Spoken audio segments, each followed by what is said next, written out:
It's time for the Tom London Show, brought to you by Suzuki Rivonia, the home of happy customers. The Tom London Show. Yeah. Wow!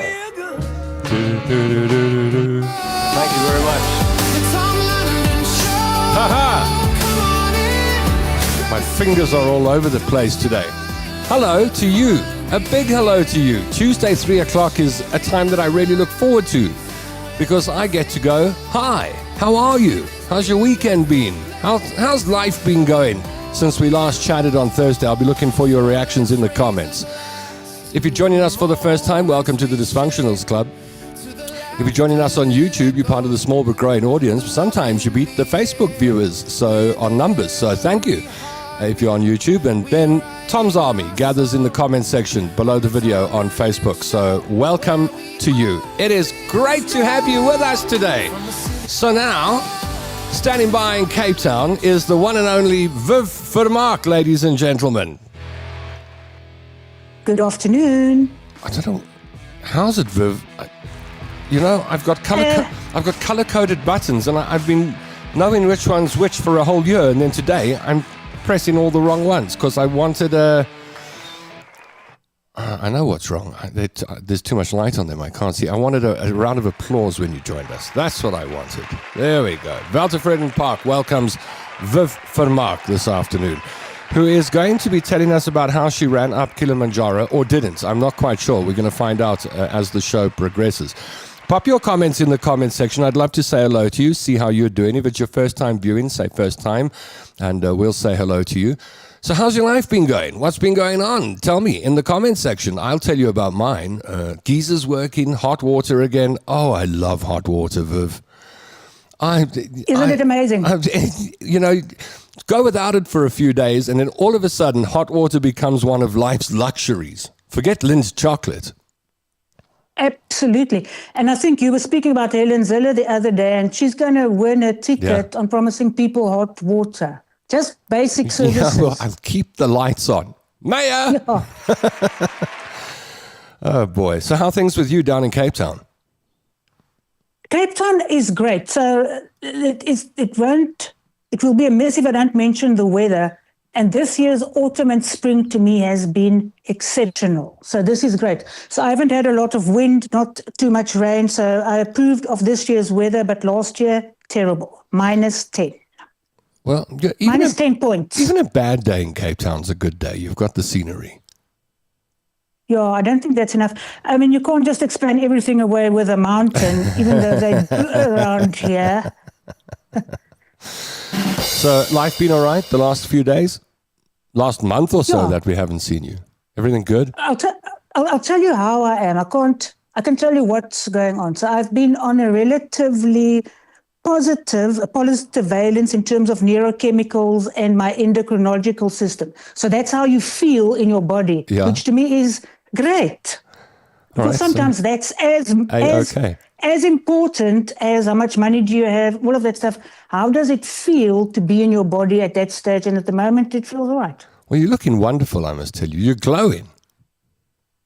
Thank you, my lovey. It's a pleasure. Compliments are free. Shall we see who's on board? And don't you love? Yes, and we must talk about our hair because I think. Okay, hold on. Let's talk about our hair. Yeah. We've got the same mess, you and I. Yeah. We have the same hair. And I'm always interested that that's what people talk about. Because in my mind, I have many things to offer, but they want to know about the hair. Why don't you comb your hair? Always in the comments. Why don't you change your hair? Yeah, always in the comments. And I don't know what to do. I don't know whether to grow my hair long or cut it short. I really don't know. And I don't think it will make a difference. Can I be honest with you? I tell people, especially a woman's hair, guys, it's alive. You can't tame this thing. When the wind blows it, it looks great. Sometimes the sun melts it. When it rains, sometimes you can tease it to within an inch of its life and it looks great. Sometimes it falls flat.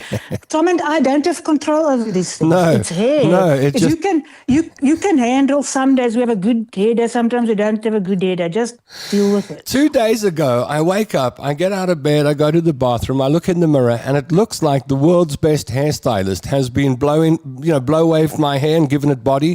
And I look like the surfer dude that's just stepped out of the ocean. I was like, why can't my hair look like this every day? And it's like once every 2 months, it does its own thing. And tomorrow, the next day, it's back to normal again.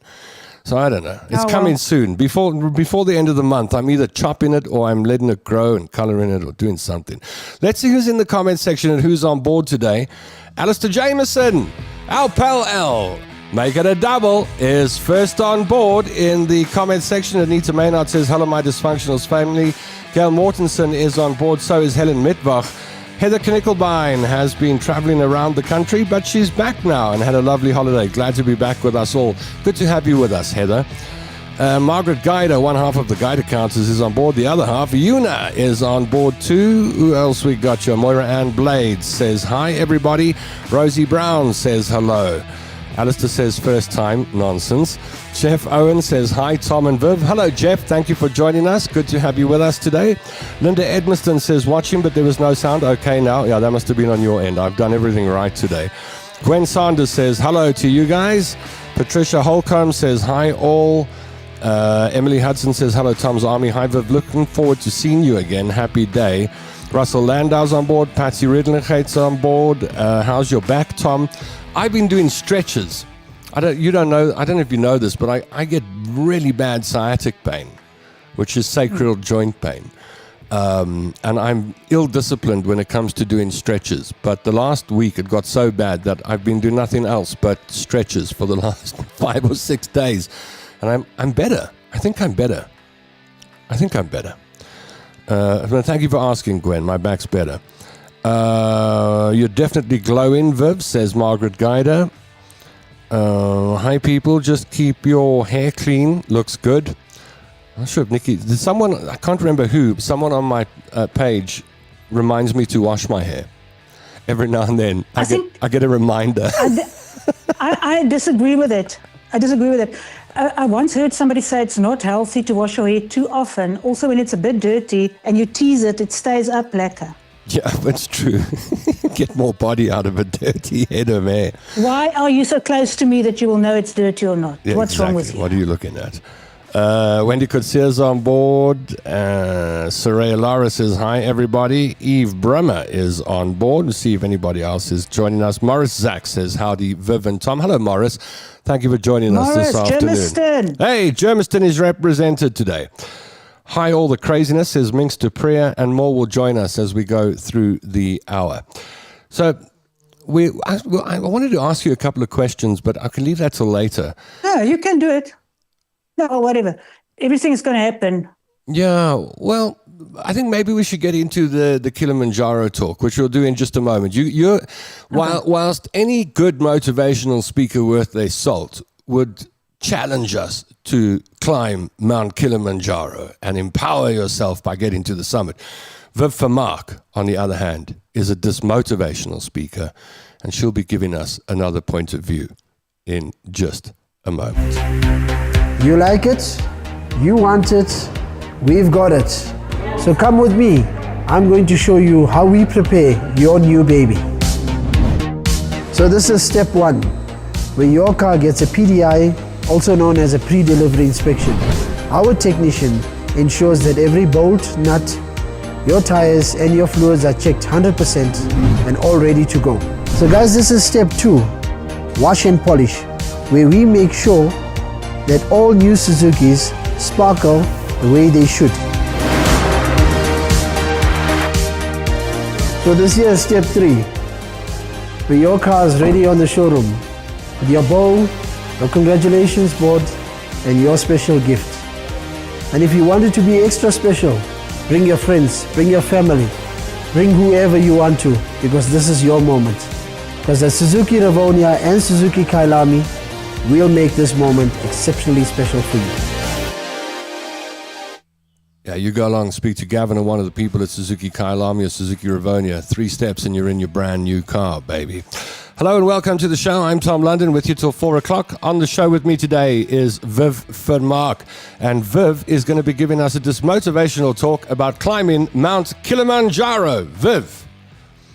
Do you remember, Tom, that we rehearsed, but we pretended we didn't rehearse it? Yes. So when I say I'm a dismotivational speaker, then you go, what is a what is a Viv motivational speaker? Okay, hold on. Rewind. What is a dismotivational speaker, Viv for Mark? Good question. Thanks for asking, Tom. It's a pleasure. Dismotivation isn't demotivation. It's not unmotivation. Dismotivation is a lateral shift. So what I do is I deconstruct the harmful myths of motivational speaking and I replace it with a reality check, common sense, and humor. So I always give dismotivational talks, and today I want to talk about these obsession, this fascination we have with climbing mountains. Now, Tom, have you ever climbed mid Kilimanjaro or had maybe a compulsion? No. I've seen too many of those frozen people on Mount Everest to want to give that a try. So you see, now this is where the thing becomes interesting, because in the world of the motivational speaker, the climbing the mountain is this epic story of heroism. Yes. And it can be, but it's also a story of allegory and metaphor. And everybody has their own mountain to climb if you want to get soppy about it. So what you've done, climbing out of that bed, might be my own mountain. Much bigger. It feels like it when I climb out. Well, you could, if you want to be soppy and all patronizing about it. But these stories are so epic because it tells stories of going to the top and coming down and epic stories of heroism. And if you're a motivational speaker, you must have the story. And I've seen it now there that you must tell that story and now you go to the top. So in South Africa, I remember Patricia Lewis and Nathaniel climbed the mountain and they came back and they cried and it was this epic story. And it is. So I'm going to tell you my story. I'm not going to tell you what the lessons, but it's a story about perspective. Okay. Yeah. All right. So I can't wait. I climbed, there we go. So I climbed the mountain for a travel show that I was on. And at the time, it was by far the hardest physical thing I'd ever attempted and done. Because Kilimanjaro is not, it's not a mine dump in Germiston, okay? It's 6,000 meters high. And we took a route that took 6 days. So it's 5 days up and 5 days down. And at the time, I was very fit because I was Tarzan. I was the only woman on the team, and my brothers were all in the reconnaissance unit in the army. So I was a Vermaak. So I was fit and I was tough and I was determined to do well. And I was ready. But on day 3, I couldn't breathe. You can be as fit as you want with that thing, but if you can't breathe, there's nothing you can do. And now you start these conversations. I'm going to have to give up on this thing. It's one foot in front of the other and you don't feel well, but I can't do this. So the internal conversation is, am I going to again, at a time in my life when I'm on the edge of some kind of achievement, shrink back and not finish out of fear? Or am I going to push ahead? And now people are filming you, so now you're all aware of yourself. So I pushed ahead. And the night of night 5, which is epic, because the last day, they make you climb the last bit in the dark, because if you saw the summit, you turn back. It's scary how far you must still climb. And the last section is scree. So you climb 1 meter up and you roll 2 meters back. So it's terrifying. So they keep you in the dark. And in the middle of the night, you're afraid what's going to happen. You hear footsteps outside and whispering. Cha, cha, cha, cha, cha. You say, what the hell's going on?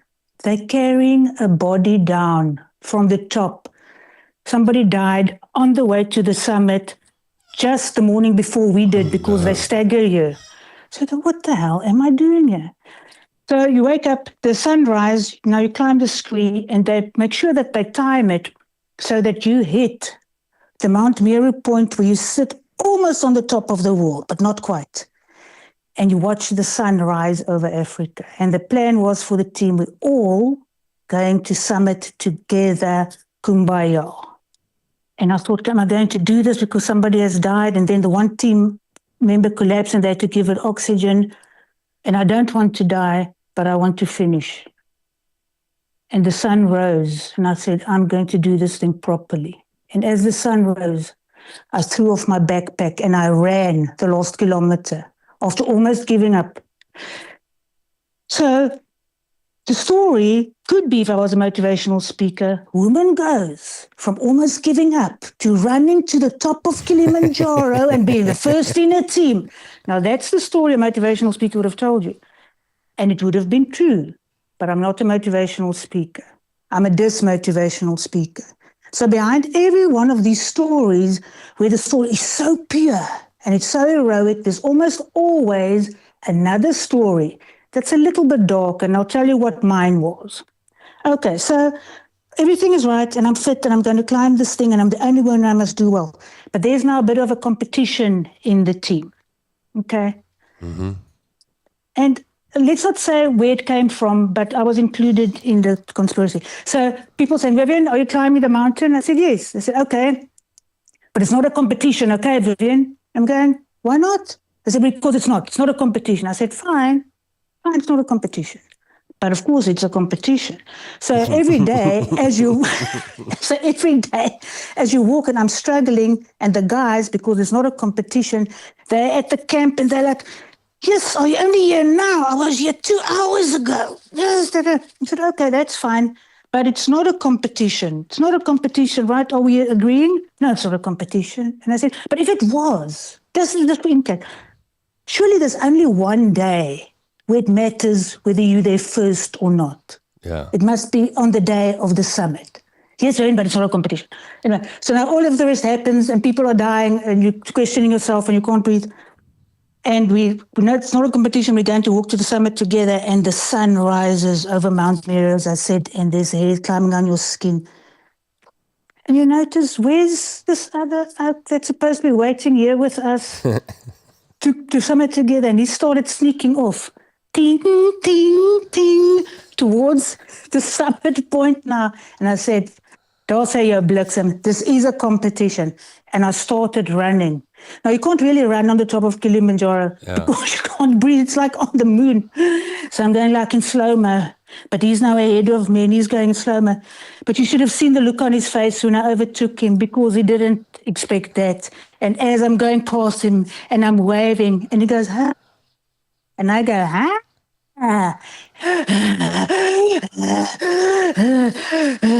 Please, if you ever go to Kilimanjaro, don't run. You will die. You will die. You can't breathe. But there's this thing driving you. And I swear to you, that was the closest in my life that I came to dying, because you can feel your heart pounding like this, and you can't breathe. And I made it to the top. But if that summit, that point, where you put your hand out like Superman and you beat yourself, if that thing was 10 meters further, I would have been dead. Oh, no. So now you look at the story, and I'm first, and that's the story I told to the world, because here I am, that iconic picture of the heroic adventurer on top of the mountain, and you came first, but that's the story you tell, and you don't tell the pictures of all the other things.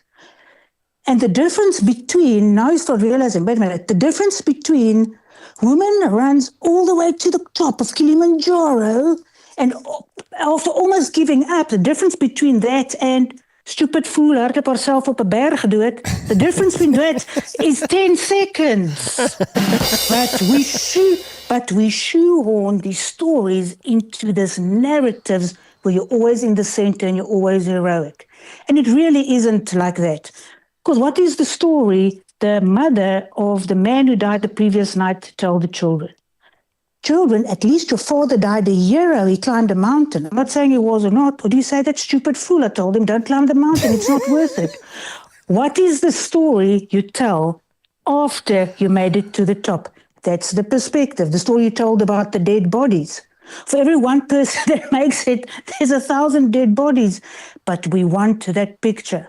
Then for every person who wins, another perspective, for every person who wins, there's somebody whose face looks like the oak I ran past. There's a person that loses, and you must be brutal enough to understand that if you do something to win, your win means a loss for somebody else. I'm prepared to do it, but some people aren't prepared for that. All these heroic adventures, and I'm not saying it's bad for people to climb Kilimanjaro, especially not me, obviously, but it's also something 30,000 people do every year. Yeah. But these stories of these epic adventurers, especially the physical challenges, and dan staan die mannekind daar, oep, Papa won another gold medal. Papa was nie by die huis vir 9 maande nie. But it's heroic because we shoe on these narratives of this hero on the mountain. So I'm going to give you another 2 perspectives, apart from almost dying, Okay. which I survived. So now it's not I'm not saying do it or don't do it. Okay. It's great. And I'm glad I did it because I'm still telling the story to this day. But I'm asking people to ask different questions when you do something and be very cautious when you take that Polaroid picture with your arms outstretched and the lighting is good. If that's the only picture you're taking, you're missing a very important part of your story and your psychology. So when I came back, I interviewed because in my head now I'm famous and great. So I interview and I get interviewed by magazines. So I interviewed 2 people for an article, and the one is a mountain climber and the other is a geologist. So now I'm bragging to the mountain climber. I said, and I just ran up to the top of Kilimanjaro. And he says, he's done Kili. I said, oh, really? Because it took me 6 days. How long did it take you? And he goes, 8 hours. I said, excuse me? 8 hours. They run to the top of Kili and down for practice for real mountains. Oh, no. Again, so I'm not saying it's good or bad. I'm saying when you think you're so great, compared to what? Second person I spoke to that gave me a bit of a perspective shift. I spoke to a geologist and I interviewed him in the Franschhoek Mountains. And again, yes, like I'm so good. I ran to the top of the mountain. And he says, but he had a boop, Tom. Can't see the size of your one, but he had one. But I'm he not didn't showing get, you. Yeah. Yeah, anyway, and he was drinking a Castle Light. So at 10 o'clock in the morning, here's this geologist drinking beer. And I'm showing off. And he says, I don't understand why you guys are so fascinated with getting to the top of the mountain. I said to him, because that's the whole point. He says, not the point to him. I said, of course, that's what you would say, because look at the shape you're in. You're out of shape, you can't get to the top. I was cheeky, very, very rambunctious, because I'm this hero now. He says, no, that's not the point. There are better rocks at the bottom half of the mountain. Oh, wow. Look where you're standing. And he picks up a rock. Oh, This is in wow. Franschhoek. And he shows me this rock, and that man with his beer boop and his beer in a clip. And I'm still thinking, I cannot believe this man is telling the hero of Kilimanjaro to look at the clippy. But he said, kyk hierdie lekker clippy. And I said, okay, what's hierdie clippy? And he took me into a journey into deep, deep time where the whole world stands still and you can't even hear the cars around you, because that clippy was a remnant of 450 million years ago when the continent split. And the continent split, by the way, in the Cape Fold Belt where I am now. And he tells me the story. If you could, and you're facing north, and you would see, to your left, you would see South America just slowly drifting away. And you'll see to your right, you would see Australia going. And you're standing right in the middle. And for that moment, the hair on your back of your hand stands up, and you get the perspective of what is important and your place in it. And what he taught me was there are many ways to navigate a mountain, and one of them is to not climb it at all. So the lesson, and I'm not giving you a lesson, I'm a philosopher, right? I don't solve problems, I just describe them. I'm just helping you to think in different perspectives.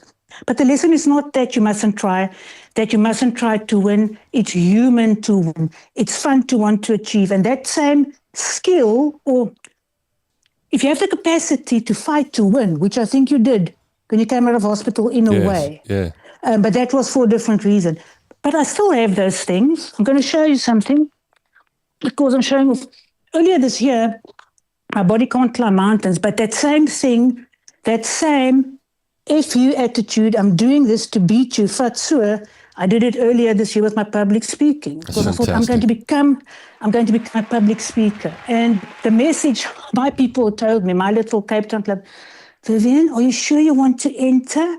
Okay, but don't be disappointed if you don't make it to the finals. Okay. And they said to me, you look wrong, your message is ridiculous, and Joburg is too strong for us. So but that patronizing, don't worry if you don't win. Hey, you entered to learn. And I said, F you. I want to win. And I took that thing and I entered to win, and I won. The point is not that it's important to win. The point is that you can't make the only end point in any endeavor that picture on the mantelpiece, because you're missing out on a lot of stuff. And if you do get that picture, and if you do get that prize, and if you are lucky enough to survive, don't take that photograph or yourself too seriously. Herewith endeth the lecture for today. Love it. I love the way you look at things. What you've been saying reminds me of a quote by Elon Musk when he was asked to describe what it's like to be an entrepreneur. I mean, he's perhaps one of the most successful entrepreneurs of all time. And he said it's like chewing glass while staring into the abyss. And I thought, wow, that's an interesting thing to come from a guy who we all look at as Mr. Success.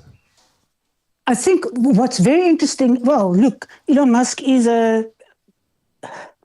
we are blessed to have such extreme characters, but he's also so honest about it. And I saw him on a Joe Rogan interview, and we all go, but you must be the happiest man. You must be the luckiest man. And you could see he was honest. And he says, you don't want to be me. You don't know what it feels like. What I said, what it feels like. And I think he gave such a beautiful description that we have an illusion of what it takes to be at the top the whole time. Yeah. Because your body physically can't handle it. Yeah. I haven't climbed mountains, but I have walked on coals. Have you ever walked on coals? No, but I'm going to try and do it. Oh no. But I did must I tell you, is it bad? Am I a loser? I try and condense the story. I went to do a video shoot as a favor one day. A friend of mine had a friend who did fire walking, and I went to go film it. And then the guy who did the fire walking said, oh, you'll also be walking on the coals today. And I packed up my video camera and I went home. And I swore to myself I would never walk on coals ever, not for anyone, not for all the tea in China. Cut forward a few years, and I'm working at 702. I've been there 2 weeks. I've arrived late for a show once. I'm skating on thin ice, and we all get taken off to a farm in Kyalami area. And the guy there says, I want you to write your 3 biggest fears on a piece of paper. And everyone's there. The presenters, the producers, we're all there. Nobody knows what we're about to do, so people are writing falling and choking and stuff like. I just put you write fire? No, I put nothing. I just wrote my name at the top and left everything blank. And so they get to my page and they go, who's Tom London? I say, it's me. They go, why haven't you written your 3 biggest fears down?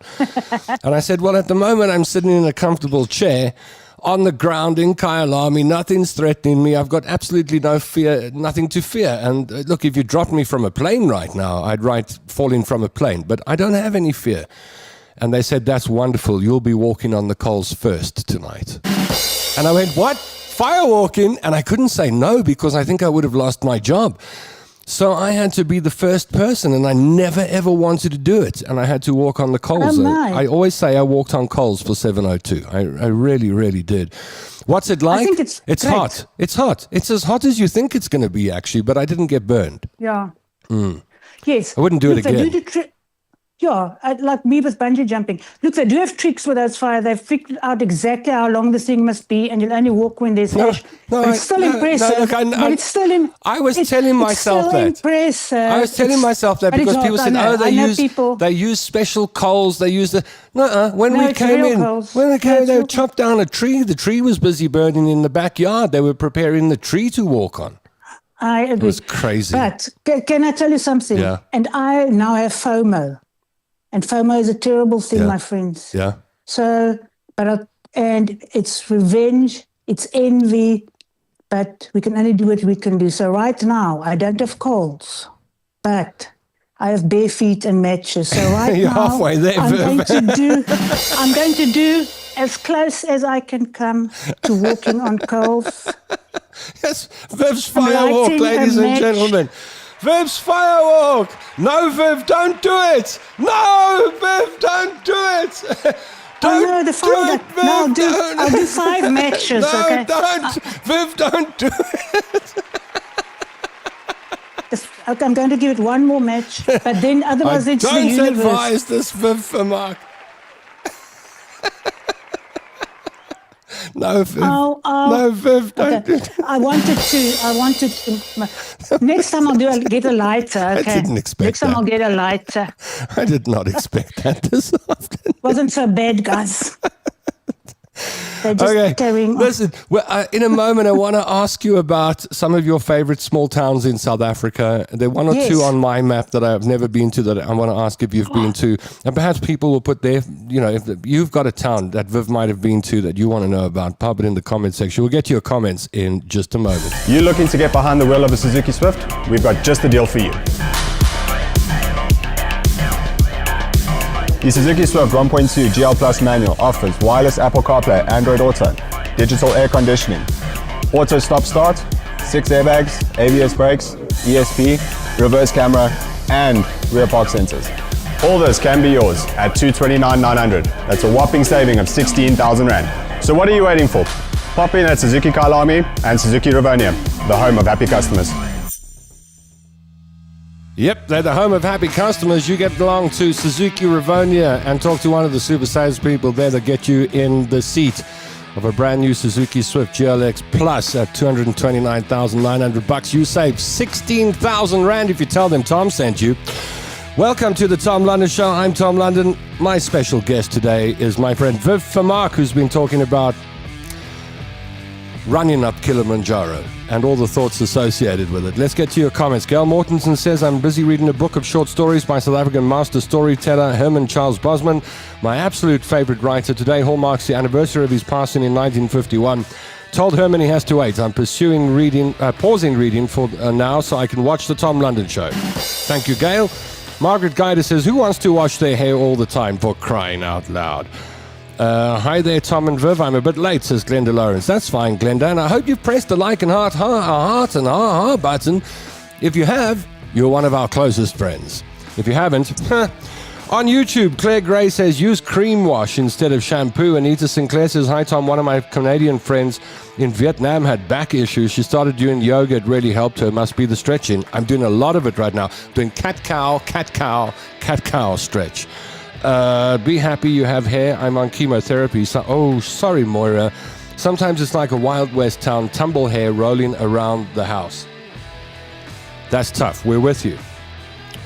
Eunice says overwashing hair is actually not healthy for it at all. Sharon Nelson says hello, Tom and Alistair. People saying hello to Alistair this afternoon. It's nice. I only climb into my bed. No mountains, says Anita number 1. Gwen says, I have no desire to climb that mountain. Helen Mitbach says, my friend Gugu Zulu passed away there. That was a high-profile death on the mountain. I remember that. Respect Viv Climbs for doing that, says Helen Mitbach. Margaret Guider says, you one tough cookie climbing Kilimanjaro and getting to the top. Amazing, Viv Climbs.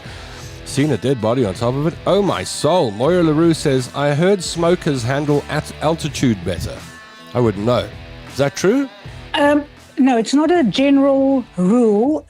But the correct observation, it's not a general rule that smokers handle it better, but the general observation is that people who are very fit are surprised when they struggle. So they often have Yes, so suddenly they get this panic like I had, maybe I must stop. Whereas the other people who are smoking, they just know life is terrible. It's like that anyway. They know how to just push through, yeah.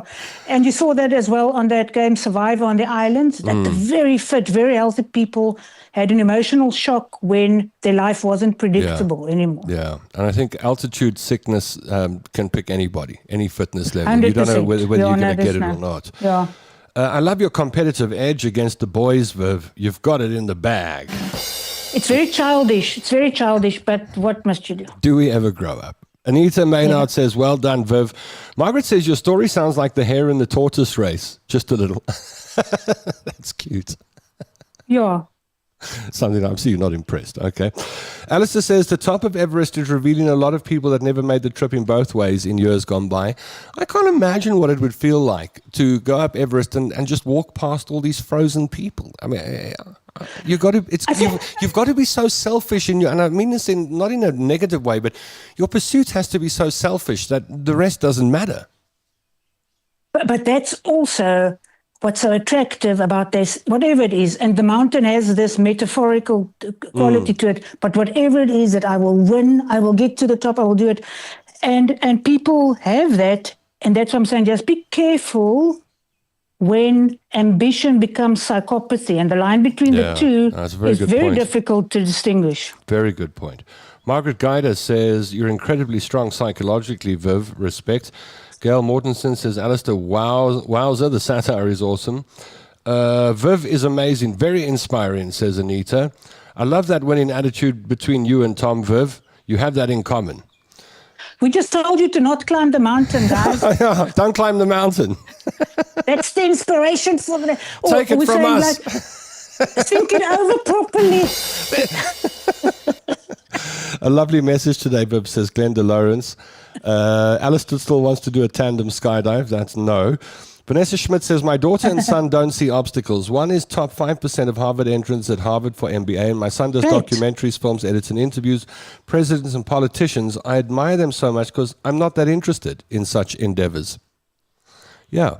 That is great. No, I think it's great. And it's nice to develop that part of you. But again, we come back to 5%, what she's describing. That top 5%, most of us have to understand we're not them. They're the anomaly. How are you going to cope with that? Gwen says you're hilarious, Viv. I agree. Viv, practice firewalking on Lego blocks, says Moira. Heather Grun says hello. And now people are asking about places that you've been to. So coincidentally, Alistair's first comment includes a place that I've been to briefly for a few hours, but I've considered living in, and that's Dahlstrom. Dahlstrom is cool. I enjoy Dahlstrom. I've been there a few times, but it's not ranking as one of my... Sorry, what is the exact question? What are you asking me? I just wanted your thoughts on Dahlstrom. Yeah, Dahlstrom is great. What I like about it, it's a lovely travel distance from Joburg. So you feel it's far enough to feel that you've traveled and close enough that it doesn't take days and days. Yeah. People who have been visitors to Dahlstrom for decades say that it's changed, it's become busier, it's become more commercial. You hear that a lot about a small town that becomes successful. And then I've also heard that if you stay there, you'll end up in all sorts of sordid stuff because the people in small towns tend to get up to mischief with each other. I've heard that about Dahlstrom. I don't know whether it's true. Well, they should make it a tourist attraction. You go there and then someone's wife is your girlfriend on Saturday. I don't know. I heard. That is a lovely promo for Dahlstrom. Come to Dahlstrom and somebody else's wife will be your girlfriend for the weekend. Swing into Dahlstrom for the weekend, baby. Why not? All right, we're taking any small towns that you'd like to know about. You want Viv to talk about. Viv, curious question. Have you done scuba diving? And if so, what was your maximum depth? Asks Uniguider. I've done it. It was terrible. I'll never do it again. I almost drowned before I even got into the wave. Me too. No, I almost drowned. So you put these blooming tanks on, and they were too heavy for me. So before I got into the waves, I fell over backwards, and I nearly drowned in 2 feet of water. Terrible. So my maximum depth, 2 feet. My brother's one of the top scuba divers in the world. He loves scuba diving, and I'm too terrified. He took me to Bass Lake, and we went down 2.5 meters, just so I could do the exercises. Take the regulator out of your mouth and mask clear and stuff like that. And at one point I started choking on some water, and my instinct was to go up. I mean, I started pushing to go up because we were sitting at the bottom to go, and he held me down underwater. I was so angry with my brother that when we got up, I said, what was that for? He said, we fix our problems underwater, which is understandable in scuba diving, but I didn't like that. We fix our problems underwater. No. Also, they were laughing at me so much when I was still on the beach and drowning. So I eventually did go down, but I didn't feel safe with them because they were just laughing. So I eventually did go down how many meters or whatever, but I didn't. Overall, it wasn't a lovely experience for me. Now, when I went 12 meters and I did a dive at 12 meters, I was like, okay, this is interesting, but I felt like I had left Earth and I was in a different world. And then a fish came along and it sat in front of me. Well, it wasn't sitting. Was it floating? I don't know what it was. It was levitating. I don't know what you call a fish that's stationary. But it was sitting in front of me. It was looking at me.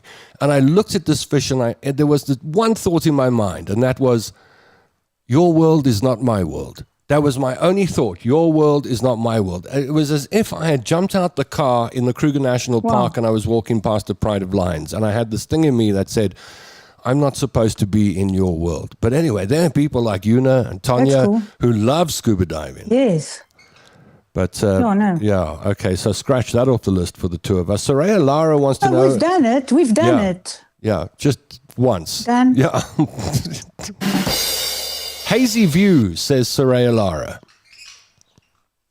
Hazy View is cool. That whole area is very cool. So we did.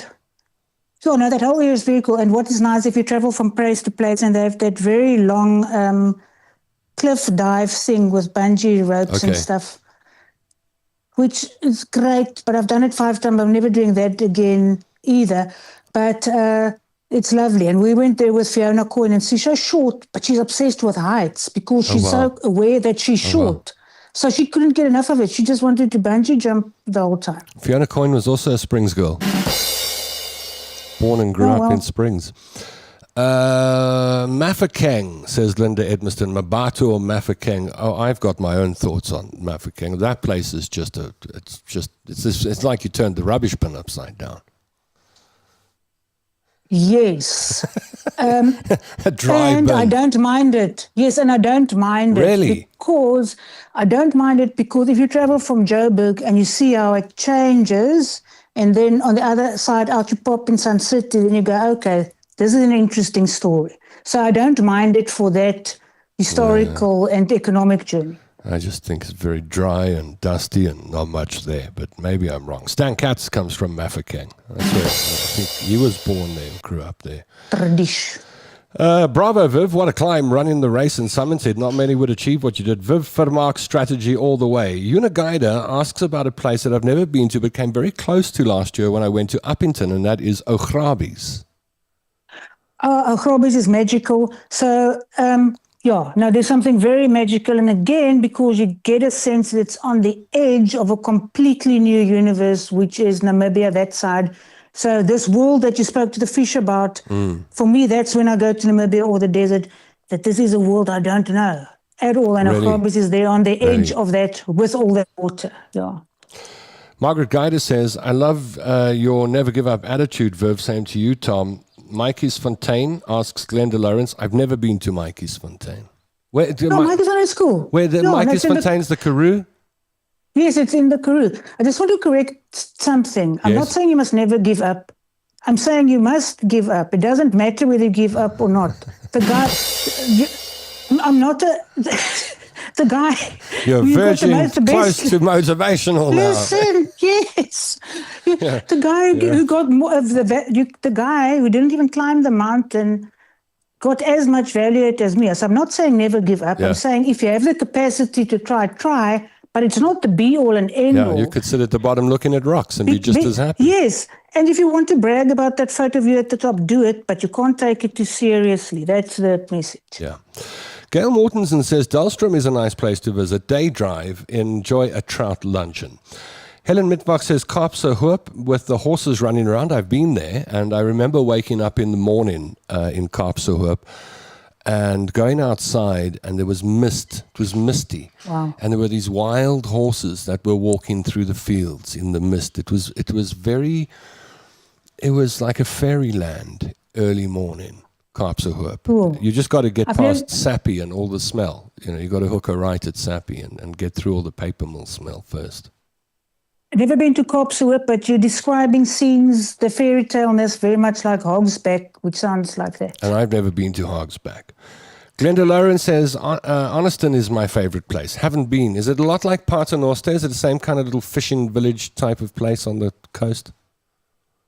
Yes, I haven't been for a long time, but yes, it's a very similar type of vibe. Yeah. Margaret Guider says, people in small towns get up to lots of mischief, all right? I keep hearing that. Eunice says, haha, shame, thanks Viv, easier with a boat entry. Heather Knickelbein says, I went to Aston Bay, met up with my UK friends, what a lovely time we had together. Aston Bay is next to J Bay. I'm planning to go to the UK next month to visit them. I've been to Jeffreys, but not Aston. Pretty part of the world. Same. Very nice. No, it's lovely. Thumbs up for Aston Bay. Moira Leroux wants the show to be 90 minutes.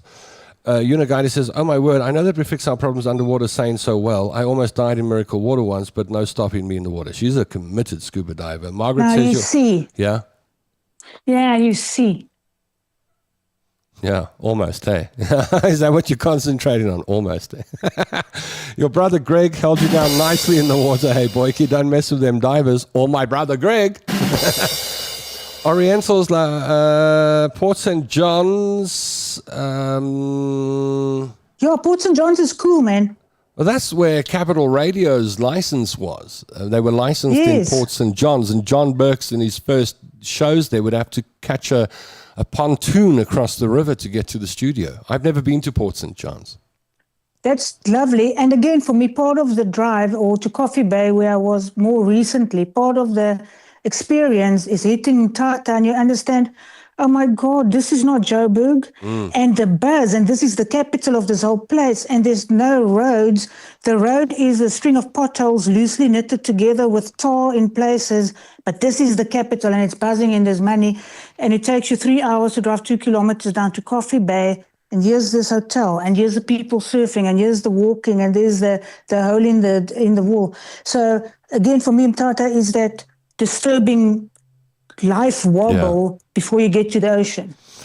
Clarence is lovely, says Nikki Hart. Yeah, I've been to Clarence once, about 4 years ago I was in Clarence. It's a nice place for a romantic getaway. Go with someone you love. Yes, that's lovely. Tell us more about that. What, the romantic getaway? Yes. It was a lovely getaway, but the relationship ended badly. I mean, it was fine in Clarence, but wasn't that good when we got back to Joburg? Was your hair clean? My hair was clean, I promise you, ma'am. I washed more often in those days when I had a partner. Now I don't have to as much. So we must change the show Small Towns Where Tom Lost His Girlfriend. You can talk a bit about that. Man. But, you know, the funny thing about Clarence is I was in Clarence for a weekend. Early Sunday morning, walking to go find a place for breakfast, and there were a few people that had pulled in their Ferraris, and they started these cars up at 7:30 in the morning, and the tranquility of Clarence was disturbed by this noise, and you could see everyone going, shh, stop that, stop it, take your Ferrari to Morningside. You could see it. Ferrari. The Ferraris are noisy. I went to Clarence with a V8, and it's pretty noisy, but it has a pleasant noise. Yeah, that's got a Not rumble. like these Ferraris. No, it's got a rumble that works in Clarence. Alistair reckons two of us should go get into a Jimny and go to Agrabi's to Mafeking in the Northern Cape. I'd love to travel somewhere with you. I think it would be fun. I think a Jimny is very cool. We can take a 5-door, but let us do a route. What did he say? Why did he say Agrabi's and Mafeking? Alistair, think about that again, please. Yeah, Alistair, doing a different route. The route would have to start either in Cape Town or Joburg. I was born in Mafeking as well, says Linda Edmiston. Gail E. Mortensen says, visited many kleine and klein dorpies across South Africa. Love traveling through the different places. Adventure and wanderlust and a bohemian spirit waiting to explore is me. I watched every episode of Going Nowhere Slowly. Was my absolute favorite TV program at the time. Viva Viv. That's nice. Great. You've got the job as the spare passenger if we need it. There we go. But if You you're come looking with at us. the wanderlust and bohemian, but I'm not convinced that Germany's tank will handle it. But you have to go to Solitaire in Namibia. Okay. Because you're talking about the middle of nowhere. You go to the middle of nowhere and you continue for 5 hours and you turn left. That's where Solitaire is. But then you get to the middle of nowhere after 5 hours, and they've built this oasis in the middle of nowhere with the best apple pie you've ever tasted. And then you drive back for 5 hours out of the middle of nowhere. Margaret Solitaire says, is a jewel, eh? Agrabi's is where you go to find yourself and come back with a lot of quartz rocks and stones. Eunice says St. Lucia is still my tops. Vanessa says, I'm so unmotivated. Family went up a mountain in Poland and I got halfway and went back to the car for an afternoon sleep. You're our kind of person, Vanessa.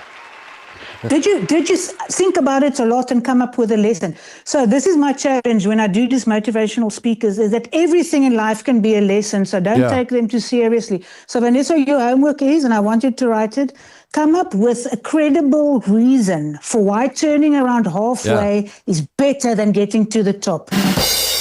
Love Love Kalk Bay, says Anita. You're close to Kalk Bay. Yeah, Kalk Bay is great. And it doesn't matter if there are many tourists and a lot of them are from Cape Town. It's still great. No, it's great. The Karoo, says Gail Mortensen, New Bethesda, Valley of Isolation, Colesberg. Yeah. I've got an obsession with the Karoo, and it starts with all the trips I've done between Joburg and Cape Town. I think I've done about 300 to 400 flights. And I always look down over the Karoo and go, I think I could live there. And particularly Sutherland. I've wanted to live in, there's a part of me that wants to live in Sutherland. Have you been? I've been to Sutherland. Why do you pick that? Why do you pick that Karoo town? As you start, just as you start descending, the pilot always comes on and goes, ladies and gentlemen, if you look out your left window, the passengers, you see the salt telescope, blah, blah, blah, blah, the town of Sutherland. Sure. And so it's the only place you can see. And I'd look and I'd go, yeah. And why Sutherland? There's nobody there. Just a handful of people. Yes, so Sutherland has that charm because it is absolutely nothing except this incredible telescope, and it's the coldest place in winter. Yeah, and so it's people cold. go there to get cold. I'd love that. Love it. I didn't realize it would be so cold, so I forgot to take jerseys and socks. Oh, no, really? It feels like your feet are walking on hot coals. It's just unpleasant. But, Eunice says, but it has it. I have a surveyor that stays over in Kaapstad. He always has something good to say about the place. Eunice says, literally only been in Port St. John's on a rubber duck in the ocean, but not on land. Helen says, yes, that oasis in Namibia, went to a wedding at the mountain there. It was awesome. It does sound lovely. What do you call it? Solitaire? Solitaire, yes. And sometimes they organize a Muraba festival there, and everybody comes to the middle of nowhere, and there's sokkie and dance and a bokdrol spoeg competitie, which I entered. But unfortunately for me, the crown in my tooth, it was a temporary tooth. Yeah, it fell went out with the draw. the day before. The draw got stuck in the gap in my teeth, so I didn't win. On camera. Tell me you took a photograph of that. I was just about to say, tell me you took a photograph of that. Yeah, but at those days we didn't have to take photos behind the scenes, but it was on TV. The video. That, oh, wow. Yes. Yeah. And bokdrolle don't taste great. No, I don't imagine they do. They look like little licorice balls, but I'm sure they don't taste like licorice. It's because you think you'll be safe. It just looks like a protected little compact little pill. No, my friend, you taste everything. Glenda's battery's going to die. She's going to watch the rest later. Alistair says, Viv, you don't want to go to Sutherland in any seasons with Tom. I don't know what that means. Viv, one of my wishes on my... Thanks for... So, Alistair, please make up your mind, my sweetheart. Must I go with Tom in a gym? No, I mustn't go. What is his... something is suspicious.